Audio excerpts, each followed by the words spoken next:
রাধে রাধে, হর হর মহাদেব, শ্রী শিবায় নমস্তুভ্যং। চলছে শ্রাবণ মাস এবং শ্রাবণ মাসে আমরা সকলেই ভগবান শিবের পূজা করছি।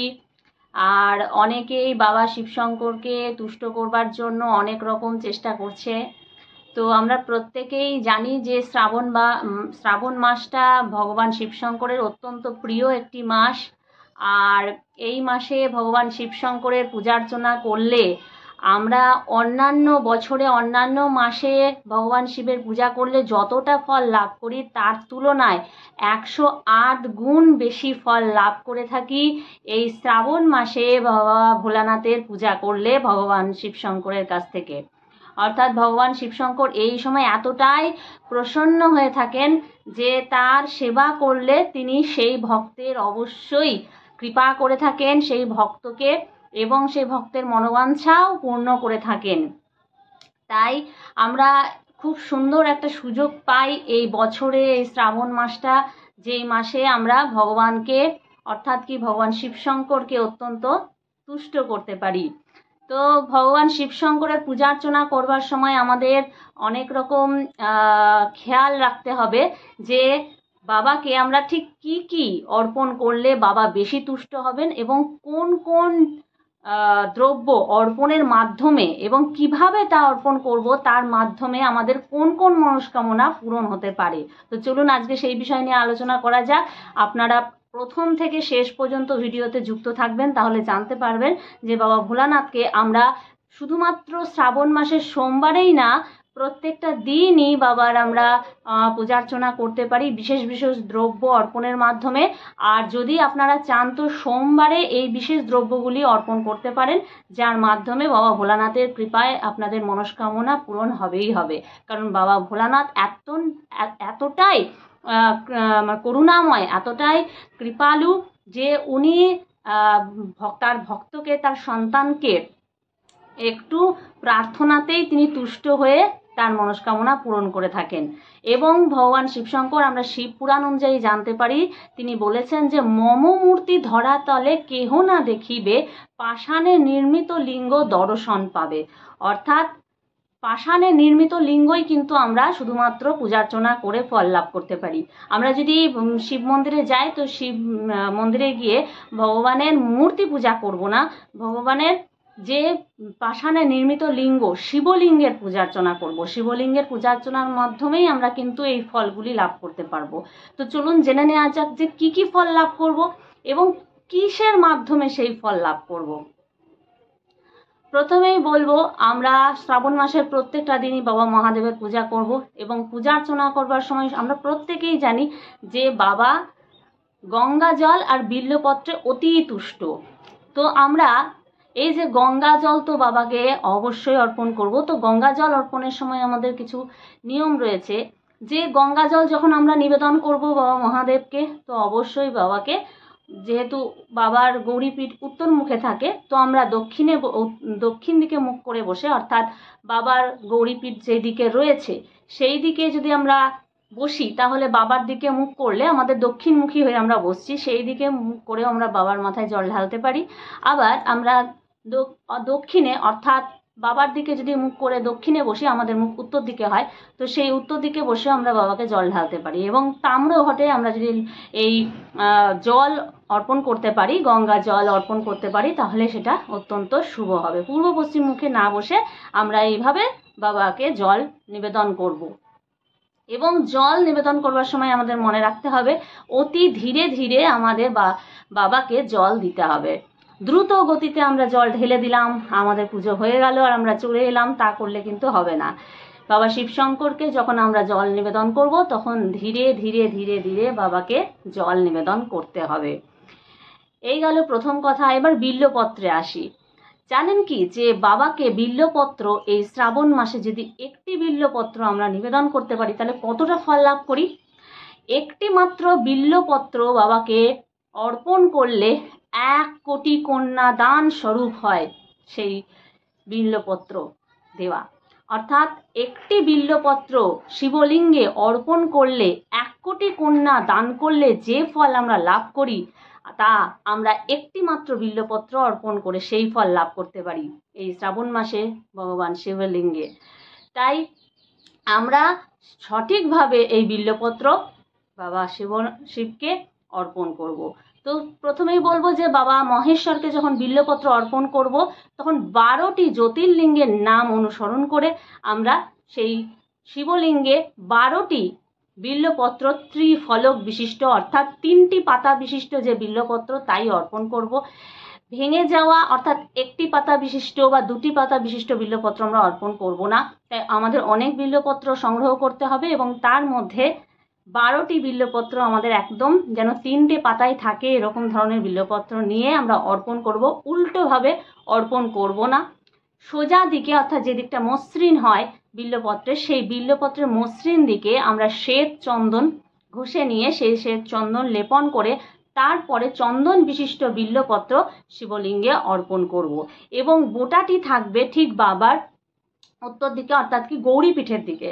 যখন বাবাকে আমরা সেই বিল্বপত্র অর্পণ করব তখন আমাদের সেই বিল্বপত্রের বোটাটি থাকবে গৌরীপীঠের দিকে এবং বাবার দিকটাই থাকবে ফলক যেদিকে রয়েছে, বেলপাতার ফলক যেদিকে রয়েছে সেই দিক থেকে আমরা এই বেলপত্র অর্পণ করতে পারি এবং 12 জ্যোতির্লিঙ্গের নাম অনুসরণ করতে করতে আমরা বাবা মহেশ্বরকে এই বিল্বপত্র অর্পণ করব।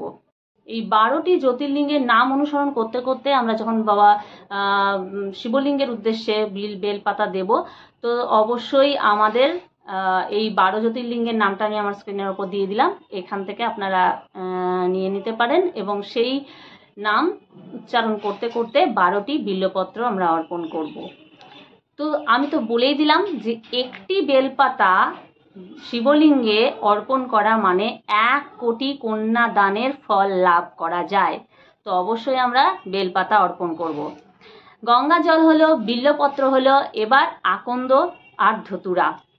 আমরা যদি বাবাকে কিছুই না দিতে পারি তাহলে যদি একটি ধুতুরা ফুল বাবার মাথায় চড়াতে পারি অর্থাৎ শিবলিঙ্গে যদি আমরা একটি ধুতুরা ফুল নিয়ে গিয়ে আমরা যদি শিবলিঙ্গে অর্পণ করি এবং সেই সময় আমাদের নাম আর আমাদের গোত্র মনে মনে উচ্চারণ করে, সেখানে যদি আমরা পুরোহিত মশাইকে নাও পাই তবুও আমাদের নিজেদের নাম আর নিজের গোত্র মনে মনে উচ্চারণ করে আমরা যদি সেই ধুতুরা পুষ্প শিবলিঙ্গে অর্পণ করি এবং আমরা মনে মনে যদি বাবাকে আমাদের মনের দুঃখের কথা জানাই, আমাদের মনের ইচ্ছে বা আমাদের কাজে বারবার অসফলতা আসছে, আমরা কাজে বারবার হেরে যাচ্ছি, সফল হতে পারছি না, সেই কথা জানিয়ে যদি ধুতুরা অর্পণ করি তো সেই ধুতুরা অর্পণের মাধ্যমে আমাদের কাজের সাফল্য আসবেই আসবে। বাবা শিবশঙ্করের কৃপায় একটি ধুতুরা অর্পণের মাধ্যমে এবং নিজের মনের ভক্তি সহযোগে তা অর্পণ করতে হবে, সম্পূর্ণভাবে ভক্তি সহযোগে তা অর্পণ করতে হবে বাবার কাছে। আমাদের যে কর্মে সাফল্য আসছে না সেই কর্মের জন্য প্রার্থনা জানিয়ে সেই ধুতুরা অর্পণ করলে আমাদের কাজে সফলতা আসবেই আসবে। এই গেল ধুতুরার কথা। এবার আমি বলবো বাবাকে দূর্বা অর্পণ করা যায়।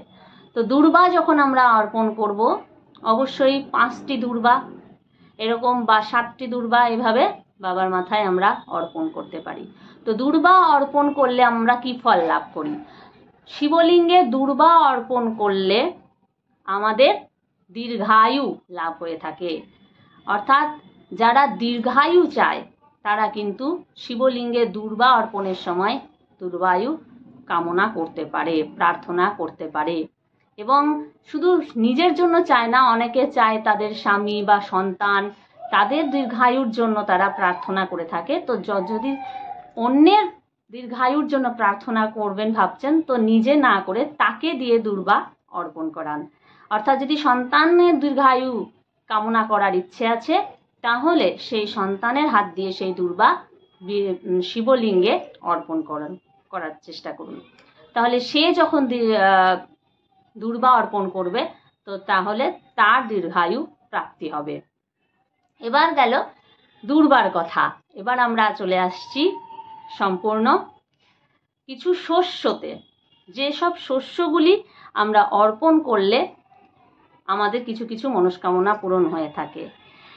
এবং সর্বশেষে আরও একটি পুষ্প কথা বলবো, আরও একটি ফুলের কথা বলবো, কিন্তু তার আগে শস্যগুলি কি কি শস্য বলে দিই। প্রথমেই বলবো আতপ।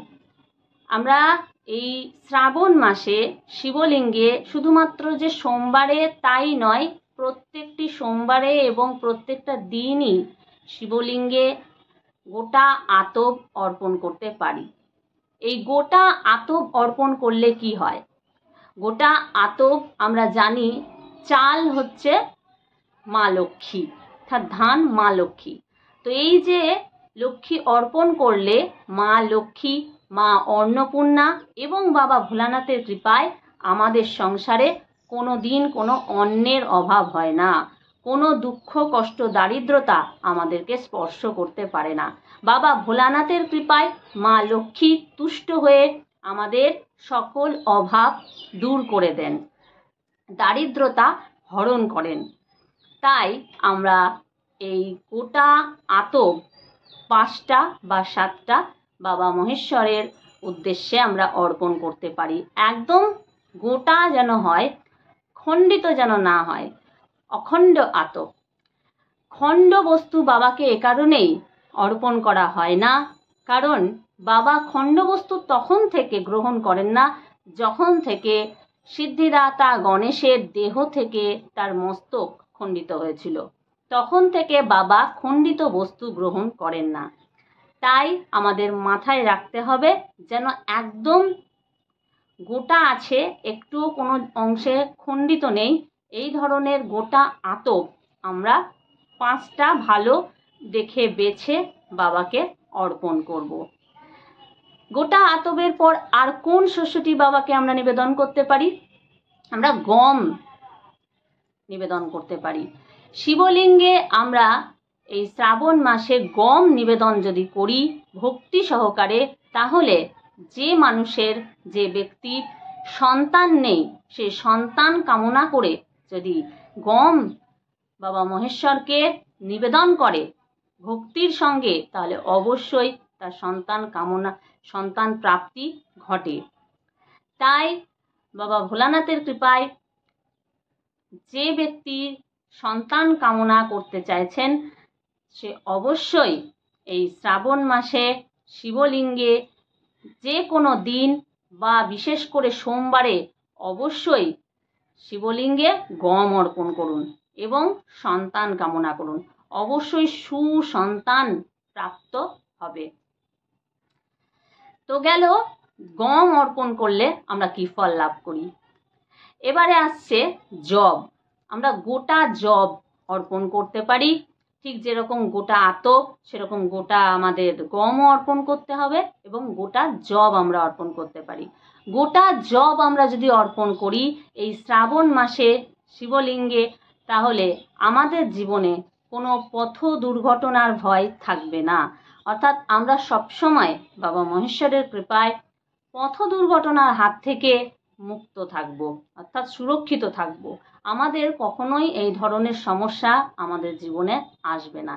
তাই শুধুমাত্র নিজেই নয়, নিজের সাথে সাথে পরিবারের সকলকে বলুন যে মহেশ্বরের উদ্দেশ্যে জব অর্পণ করতে। অর্থাৎ পরিবারের সকলেই যদি শিবলিঙ্গে জব অর্পণ করে তাহলে বাবা মহেশ্বরের কৃপায় সকলেই পথ দুর্ঘটনার হাত থেকে সুরক্ষিত থাকবে। এবার যে শস্যটির কথা বলবো তা হলো গোটা মুগ। গোটা মুগ, সবুজ মুগ, এই মাসে তো সবুজ রং অত্যন্ত শুভ, এই নিয়ে আমি আপনাদের ভিডিও দিয়েই রেখেছি। তো সবুজ মুগ যখন আমরা শিবলিঙ্গে অর্পণ করি তখন মহেশ্বরের কৃপায় আমাদের জীবনে সুখ শান্তি সমৃদ্ধিতে ভরে ওঠে। তাই আমরা শ্রাবণ মাসের প্রত্যেকটা দিন, এমনকি বিশেষ করে সোমবারে অবশ্যই এই গোটা মুগ, সবুজ মুগ আমরা অর্পণ করতে পারি, যার দ্বারা ভগবান শিবশম্ভু অত্যন্ত প্রসন্ন হয়ে ওঠেন এবং আমাদের জীবনে সুখ শান্তি সমৃদ্ধিতে ভরিয়ে দেন। তো এই গেল মুগের কথা। এবার যে শস্যগুলির কথা বলবো তা হচ্ছে সাদা তিল ও কালো তিল। সাদা তিল ও কালো তিল আমরা বাবাকে এই শ্রাবণ মাসে অর্পণ করে থাকি। তো সাদা তিল অর্পণ করলে কি ফল পাই এবং কালো তিল অর্পণ করলে কি ফল লাভ করি তো অবশ্যই জানাই। কালো তিল আমরা যখন মহেশ্বরের উদ্দেশ্যে অর্পণ করি বা নিবেদন করে থাকি, তো জানবেন যে আমরা সকল পাপ থেকে মুক্ত হতে পারি। আমাদের জীবনে জেনে বা না জেনে অনেক পাপ হয়ে যায়, অজান্তে বেশি পাপ হয়ে যায়, অনেক মানুষ জেনে শুনেও পাপ করে বসে। তো সেই সকল পাপ থেকে মুক্তি পেতে বাবা মহেশ্বরের কৃপায় নিজেকে সম্পূর্ণভাবে নিজের মন থেকে বাবার প্রতি সমর্পণ ভাব রেখে যদি কালো তিল অর্পণ করতে পারি, তাহলে আমাদের সকল পাপ মহেশ্বর হরণ করে নেবেন। তাই কালো তিল অর্পণ করা হয়। এবং সাদা তিল আমরা বাবা মহেশ্বরের কৃপায় কেন অর্পণ করব? কারণ সাদা তিল অর্পণ করলে আমরা শারীরিক দিক থেকে সুস্থতা লাভ করে থাকি। অর্থাৎ কেউ যদি দীর্ঘদিন ধরে বিভিন্ন রকম শারীরিক সমস্যায় ভুগছেন, তাহলে বাবা মহেশ্বরের উদ্দেশ্যে এই সাদা তিল অর্পণ করে বাবার কাছে মনে মনে প্রার্থনা করবেন যে বাবা মহেশ্বর, তুমি আমার শরীরের সমস্ত রোগ হরণ করে নাও।